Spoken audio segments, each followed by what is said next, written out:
21. Well, the decision that you had to make as a young woman, that must have been, I couldn't even think, you know, to give up a child. Yeah, it's not something you jump into quickly. You know, first reaction is, I want to keep my child, I love my child, and then you have to start facing the realities in your life around you, and make a decision that's best for your child. Is my life in a place right now that is going to help support this child's life to be the best that it can be?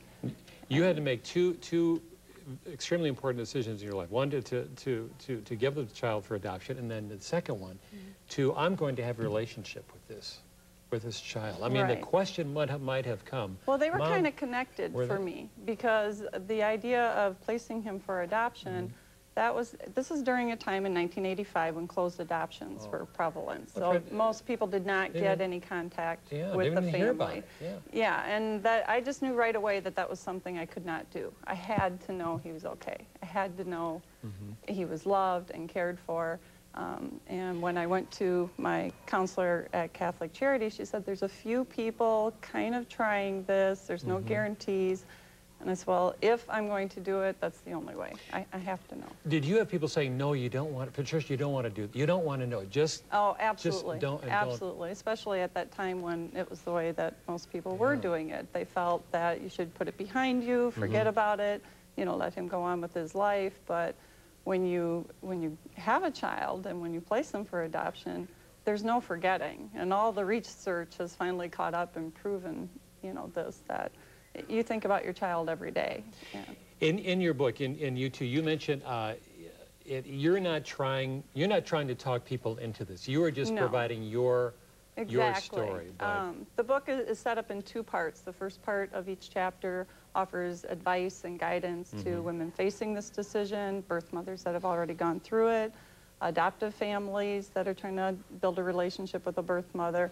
And it just lays out all the questions. There's lots of tables where there are just lists of questions to consider and think about and come to your own conclusion. Let me ask you quickly, how is your relationship with, I mean, what a great picture on the cover of the book with Joe. Thank you. I mean, he's a good-looking guy. I thought so. What's it like? We have a great relationship. He's a fun kid. He is a young version of my father, which can't be denied when we get together in a room. And that's a compliment. He's a lot of fun, very gracious, very honest.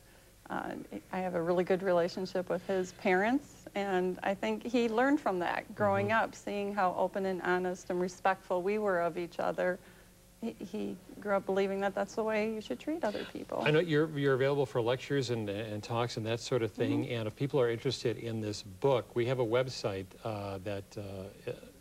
there it is. For more information, to PatriciaDischler.com for more info. And to get the book as well, or is the book available in bookstores? The book is available in bookstores, Borders, the Christian bookstore here in Madison, and Barnes & Noble. You can get it on Amazon.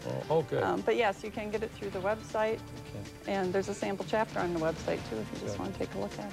Patricia, thank you for coming. Thanks for having me. We'll be right back.